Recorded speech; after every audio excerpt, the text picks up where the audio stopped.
बिस्मिल्लाहिर्रहमानिर्रहीम। अस्सलाम वालेकुम dear students, welcome to my YouTube channel physics academy by Zakirullah. Dear students, last जो दो लेक्चर्स थे हमारे, लेक्चर नंबर 16 और लेक्चर नंबर 15 जो था, उन दोनों लेक्चर्स में हमने गाज़ीज़ लॉ के दो एप्लीकेशंस जो हैं डिस्कस की हैं। आज हम ऐसा करते हैं कि एक थर्ड एप्लीकेशन भी इसका डिस्कस करते हैं। थर्ड एप्लीकेशन जो है वो हमारे पास है electric field intensity between two oppositely charge parallel plates. हम ऐसा केस कंसिडर करते हैं कि हमारे पास दो प्लेट्स जो हैं, जैसे कि एक आपके पास एक parallel plate capacitor for example होता है, उन दोनों के दरमियान जो है इलेक्ट्रिक फील्ड एग्जिस्ट कर रहा है। तो हम ऐसा करते हैं कि हम किसी पॉइंट पी पे उन दोनों प्लेट्स की वजह से जो इलेक्ट्रिक फील्ड इंटेंसिटी प्रोड्यूस हो रही है, बेसिकली हम उसकी वैल्यू फाइंड करना चाहते हैं, ठीक है, by the help of Gauss's law. तो स्टार्ट करते हैं इस थर्ड एप्लीकेशन को, और हम ऐसा करते हैं कि हम एक इस तरह की दो प्लेट्स कंसिडर करते हैं, जैसे कि यहाँ पे मैंने शो किए हैं, ठीक है। दो अपोजिटली चार्ज पैरेलल प्लेट्स हैं, एक के ऊपर आप देख रहे हैं पॉजिटिव चार्ज है, दूसरे के ऊपर आप देख रहे हैं कि हमारे पास नेगेटिव चार्जेस एग्जिस्ट कर रहे हैं। और याद रखें ये जो चार्ज प्लेट्स हैं, ये हमारे पास जो है एक सरफेस की फॉर्म में एग्जिस्ट कर रहे हैं, जिसमें के ऊपर हम कहते हैं कि सरफेस चार्ज डेंसिटी, चार्ज की जगह हम वहाँ पे सरफेस चार्ज डेंसिटी की टर्म यूज करेंगे। यहाँ पे चूंकि मेरे पास पॉजिटिव चार्ज है, तो आप ऐसा कर सकते हैं, कह सकते हैं कि यहाँ पे मेरे पास जो चार्ज डेंसिटी है वो प्लस सिग्मा के बराबर है।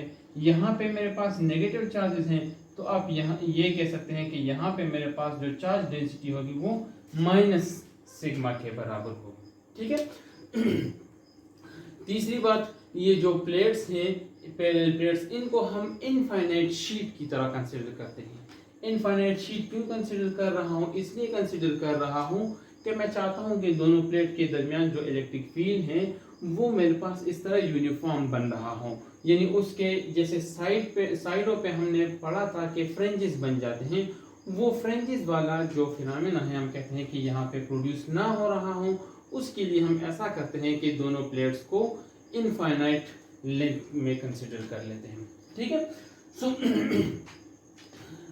इनफाइनाइट शीट लेने, इनफाइनाइट लेंथ कंसिडर करने के बाद या शीट लेने के बाद हम ऐसा करते हैं कि गाज़ीज़ लॉ की जो क्या है हम कहते हैं कि जो टेक्निक है गाज़ीज़ लॉ की, वो टेक्निक यूज करते हैं और हम इलेक्ट्रिक फील्ड की वैल्यू फाइंड कर लेते हैं, ठीक है। सो गाज़ीज़ लॉ की टेक्निक ये थी कि आपने जहाँ पे इलेक्ट्रिक फील्ड फाइंड करना है उस जगह पे आप एक क्लोज सरफेस कंसिडर करें।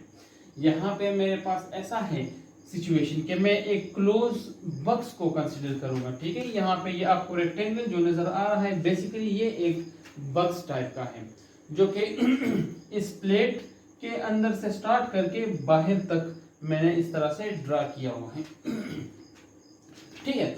तो गाज़ीज़ लॉ की ये टूल इस्तेमाल करने के बाद मैं ऐसा करता हूँ कि मैं कहता हूँ कि फ्लक्स जो है इलेक्ट्रिक फ्लक्स, उसकी बाय डेफिनेशन हमारे पास फार्मूला ये है,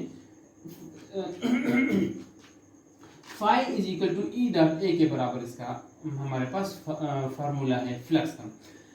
लेकिन आप अगर यहाँ पे इस बक्स को देखते हैं तो इस बक्स के मेरे पास 4 साइड्स हैं। एक ये वाली साइड है जिसका हम कहते हैं कि ये एक सरफेस होगा, एक सरफेस इस साइड पे है, एक सरफेस इस साइड पे है, एक सरफेस हमारे पास इस साइड पे है। तो मैं ऐसा करता हूं कि इन चारों सरफेसेस से आने वाला जो फ्लक्स है उनको सेपरेटली फाइंड करता हूं। तो मैंने इस वजह से यहाँ पे लिखा है फॉर सरफेस S1, ये जो S1 सरफेस है यहाँ से आने वाला जो फ्लक्स होगा मेरे पास, वो उसको मैं φ1 से रिप्रेजेंट करता हूँ। मेरे पास E डॉट A वेक्टर के बराबर होगा। और यहाँ पे मैं देख रहा हूँ कि ये वाली जो लाइन है ये सरफेस 1 को रिप्रेजेंट कर रहा है, इसमें से कोई इलेक्ट्रिक फील्ड लाइन पास नहीं हो रहा होगा। जब यहाँ से पास नहीं हो रहा होगा कोई इलेक्ट्रिक फील्ड लाइन, तो वहाँ पे हम कहते हैं इलेक्ट्रिक फील्ड इंटेंसिटी 0 हो जाती है। इलेक्ट्रिक फील्ड इंटेंसिटी के 0 होने की वजह से जब वो ए के साथ मल्टीप्लाई होगा, यानी एरिया वेक्टर के साथ मल्टीप्लाई होगा, तो वो उसको 0 कर देगा। तो हम कहते हैं कि इस सरफेस से आने वाला जो फ्लक्स है बेसिकली वो हमारे पास 0 के बराबर आ रहा है, ठीक है। फॉर सरफेस S2, यानी जो दूसरा मैंने सरफेस कंसीडर किया है ये वाला S2, अगर मैं उसको कंसीडर करना चाहूँ तो वहाँ पे मैं फ्लक्स जो फ्लक्स है उसकी सिंबल यानी फाई को मैं φ2 से रिप्रेजेंट करता हूँ और वहाँ पे लिखता हूँ E dot A vector, again उसी तरह से फ्लक्स की डिफिनीशन जैसी है। और वहाँ पे भी मैं देखता हूँ यहाँ ये वाली जो लाइन है इस जगह से कोई भी इलेक्ट्रिक फील्ड लाइंस पास नहीं होता, ठीक है। इसका मतलब वहाँ से कोई इलेक्ट्रिक फील्ड इंटेंसिटी की वैल्यू वहाँ पे कोई नहीं है, तो वहाँ पे भी ई की वैल्यू जीरो हो जाती है। ये ई की वैल्यू जीरो वैल्यू जब इस ए के साथ मल्टीप्लाई होगी तो उसको जीरो कर देगी, देयरफॉर φ2 जो है मैं कहता हूँ कि वो मेरे पास जीरो के बराबर हो जाएगी। थर्ड जो साइड है मेरे पास ये वाली जो साइड, यहाँ से आप फिगर से देख रहे हैं कि फिगर में जो थर्ड साइड S3 है वो और इलेक्ट्रिक फील्ड लाइन दोनों आपस में पैरेलल हैं, ठीक है। तो मैं यहाँ लिख रहा हूँ for surface S3 φ3 will be equal to E dot A which is equal to E A cos of the cosine of the angle, आप लिख सकते हैं cosine of 0 cos थीटा 0 यानी एरिया वेक्टर और इलेक्ट्रिक फील्ड जो है दोनों आपस में पैरेलल हैं तो उनके दरमियान जो एंगल है वो 0 के बराबर होगा। और cos 0 आपने पढ़ा था कि ये 1 के बराबर होता है, ठीक है। तो 1 इस E और A के साथ जब मल्टीप्लाई हो जाएगा आपके पास ई ए रह जाएगा, यानी φ3 जो है मेरे पास वो ई ए के बराबर आ रहा है, ठीक है। सिमिलरली मैं इस साइड पे आ जाता हूँ और ये जो साइड है मेरे पास इसको मैंने S4 लिखा है। S4 में से पास होने वाला जो फ्लक्स होगा वो φ4 के बराबर होगा जो कि ई डॉट ए के बराबर है, लेकिन इसमें भी हम देखते हैं कि कोई इलेक्ट्रिक फील्ड लाइन पास नहीं हो रहा, देयरफॉर वहाँ पे भी इलेक्ट्रिक फील्ड इंटेंसिटी 0 के बराबर है। 0 के बराबर होने की वजह से जब उसको A के साथ आप मल्टीप्लाई कर रहे हैं तो A की के साथ मल्टीप्लाई होने की वजह से वो फ्लक्स की वैल्यू टोटल फ्लक्स जो है साइड 4 से आने वाला वो 0 कर देता है, ठीक है। अब चारों साइड से मेरे पास फ्लक्स की वैल्यू आ गई है, तो मैं अगर टोटल फ्लक्स मालूम करना चाहूँ इस जगह से तो मैं ऐसा कहता हूँ कि टोटल फ्लक्स जो है मेरे पास φt के बराबर होगा which will be equal to the sum of individual fluxes, ठीक है। यानी हर साइड से जो इंडिविजुअल फ्लक्स आ रहा है सबके सम के बराबर जो है वो होगा हमारे पास total flux φ1 plus φ2 plus φ3 plus φ4। इसमें φ1 और φ2 और φ4 यहाँ पे आपने इसकी वैल्यू फाइंड करनी है कि वो 0 के बराबर है। जस्ट ओनली φ3 जो है वो मेरे पास E इंटू ए के बराबर आ रहा था। मैं यहाँ पे φ1 की जगह 0 लिख रहा हूँ, φ2 की जगह 0 लिख रहा हूँ, φ3 की जगह ए ई और ए लिख रहा हूँ और φ4 की जगह भी 0 लिख देता हूँ, ठीक है। सो टोटल फ्लक्स जो है वो मेरे पास यहाँ पे अगर आप देखते हैं φt E इंटू ए के बराबर हो जाए क्योंकि बाकी तीनों टर्म हमारे पास 0 हो जाते हैं। और इस इक्वेशन को मैं इक्वेशन नंबर 1 लिख देता हूँ। फिर इसके बाद ऐसा करता हूँ कि गाउस लॉ अप्लाई करता हूँ यहाँ पे। According to Gauss law total flux through any closed surface must be equal to 1 over epsilon naught time of the total charge q enclosed in that surface। Surface के अंदर जितना charge exist कर रहा है उसके 1 over epsilon naught टाइम के बराबर जो है हमारे पास टोटल फ्लक्स होता है।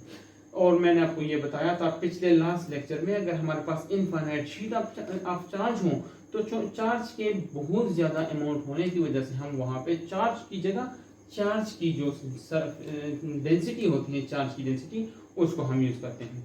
क्योंकि यहाँ पे हमारे पास एक शीट है तो शीट की हम सरफेस चार्ज डेंसिटी डिस्कस कर लेते हैं एग्जैक्ट पिछले केस में जिस तरह से मैंने आपको समझाया था। और वो जो सरफेस चार्ज डेंसिटी है उसको हम सिग्मा से रिप्रेजेंट करते हैं। तो देखें उसमें हमारे पास क्यू जो था वो बराबर क्यू मीन्स टोटल चार्ज है वो हमारे पास बराबर था सिग्मा मल्टीप्लाई बाय ए के। क्यों? क्योंकि सरफेस चार्ज डेंसिटी सिग्मा जो है वो चार्ज पर यूनिट एरिया के बराबर होता है, ठीक है। सो यहाँ से अगर आप ए को यहाँ मल्टीप्लाई कर देते हैं तो क्यू टी जो है वो आपके पास सिग्मा इंटू ए इसके बराबर हो जाता है। अब ये क्योंकि ये वैल्यू सिग्मा ए अगर हम इसको इस इक्वेशन में पुट कर देते हैं तो गाउस लॉ जो है मेरे पास इस तरह से भी मैं लिख सकता हूँ कि टोटल फ्लक्स जो है वो मेरे पास sigma A divide by epsilon naught इसके बराबर हो जाता है, ठीक है। और इसको मैंने इक्वेशन नंबर 3 से रिप्रेजेंट किया है। अगर आप इसको यहाँ पे देख रहे हैं तो मैंने इसको इक्वेशन नंबर 2 से रिप्रेजेंट किया है।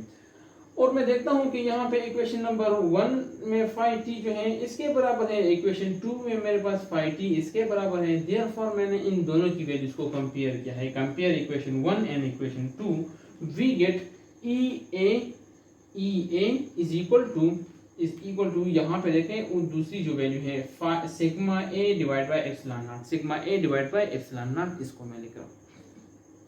यहाँ पे मैंने ऐसा फिर किया है कि ए जो है हमारे पास, ठीक है, यहाँ पे भी है इक्वेशन के यहाँ पे भी है। इन दोनों साइड से ए को मैं खत्म कर देता हूँ तो मेरे पास ई जो है यानी इलेक्ट्रिक फील्ड इंटेंसिटी वो sigma divide by epsilon not के बराबर आ जाती है, ठीक है, जो कि दो पैरेलल प्लेट्स के दरमियान किसी भी पॉइंट पे इलेक्ट्रिक फील्ड इंटेंसिटी की वैल्यू के बराबर हो, ठीक है। तो अगर आप पिछला जो लेक्चर था जिसमें हमने एक सरफेस चार्ज डेंसिटी, एक इनफाइनाइट शीट ऑफ चार्ज लिया था और उससे हम इलेक्ट्रिक फील्ड की वैल्यू फाइंड कर रहे थे, लेकिन वो इनफाइनाइट शीट ऑफ चार्ज हमारे पास सिंगल था उस केस में, और जब हम दो अपोजिट रखते हैं इस केस में हमारे पास फर्क क्या आता है, वहां पे हमारे पास नीचे 2 आ रहा था। क्यों? क्योंकि उसमें दो साइड्स थे और दोनों साइड से हमारे पास इलेक्ट्रिक फ्लक्स की वैल्यू आ रही थी। यहाँ पे चूंकि एक साइड जो है वो प्लेट के अंदर हम कंसीडर कर रहे हैं, उस वाली साइड से हम कहते हैं कि इलेक्ट्रिक फ्लक्स जो है आ नहीं रहा, देयरफॉर वो नीचे जो सिंबल 2 का आ रहा था या 2 का डिजिट आ रहा था वो इस केस में हमारे पास नहीं आ रहा है और हमारे पास इलेक्ट्रिक फील्ड की वैल्यू जो है E is equal to sigma और एप्सिलॉन नॉट आ जाती है, ठीक है। सो ये लास्ट एप्लीकेशन था हमारे पास अकॉर्डिंग टू योर बुक, ठीक है, लास्ट एप्लीकेशन था ऑफ गाउस लॉ। इनके बाद अगला हमारा जो टॉपिक है उसमें हमने इलेक्ट्रिक पोटेंशियल के बारे में इंशाल्लाह डिस्कस करना है। तब तक के लिए अल्लाह हाफ़िज़।